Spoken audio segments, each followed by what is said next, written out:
ప్రధానంగా ఈ ఉగాది అనేది ఏంటంటే మన తెలుగు వారికి నూతన సంవత్సరం ప్రారంభం. ఆ ప్రారంభం రోజున మంగళస్నానం చేయిస్తారు.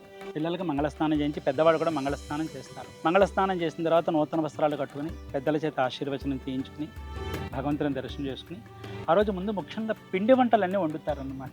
అలాగే 9 రకాల ముక్కలు వేసి ప్రసాదం పులుసు తయారు చేస్తారు. దప్పడం అంటూ ఉంటారు కొంతమంది.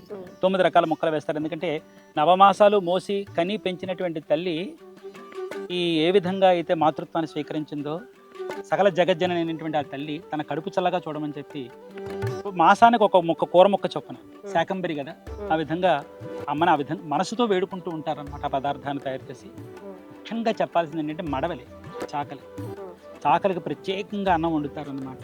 మంచైనా చెడైనా చాకలి అనేది ఉంటుంది కనుక చాకలిని ప్రత్యేకంగా పిలుస్తారు. పిలిచి ఈ భక్ష్యాదులన్నీ ఇచ్చి శుభ్రంగా వాళ్ళకి నూతన వస్త్రాలు ఇచ్చి దండిగా తినుబండారాలన్నీ ఇచ్చి వంట సామాగ్రిలన్నీ ఇచ్చి ఈ విధంగా చేస్తూ ఉంటారు. పిల్లలకి చెప్తారన్నమాట, ఈ విధంగా అమ్మవారికి నైవేద్యాలు పెట్టుకోవాలి, ఈ విధంగా తల్లికి నైవేద్యం పెట్టుకున్న తర్వాత మనం స్వీకరించాలి అని చెప్తూ ఉంటారన్నమాట. ఈ నూతన సంవత్సరం రోజున ఇక్కడి నుంచి నీ జీవితం ప్రారంభం అవుతుందిరా, కాబట్టి ఏటికి ఏడాది పొడుగునా జీవితం ఒకలాగే ఉంటుందని అనుకోకు.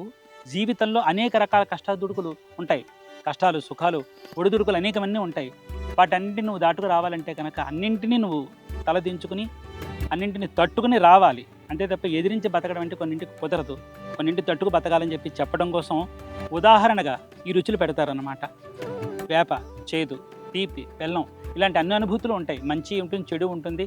వాటన్నింటి నుంచి నెగ్గుకు రావడమే జీవితం అని చెప్పడం కోసం ఉగాదిని పురస్కరించుకుని ఈ ఏడాది పొడుగునా కూడా నీ జీవితాల్లో ఇలాంటివన్నీ తారసపడినట్లయితే వాటిని నిలదెక్కుని రావని చెప్పడం కోసం ఈ పదార్థాలన్నీ మనకు పెడుతూ ఉంటారు. ఇది పెద్దవాళ్ళు మనకి ఇచ్చినటువంటి చక్కని అభ్యాసన అన్నమాట.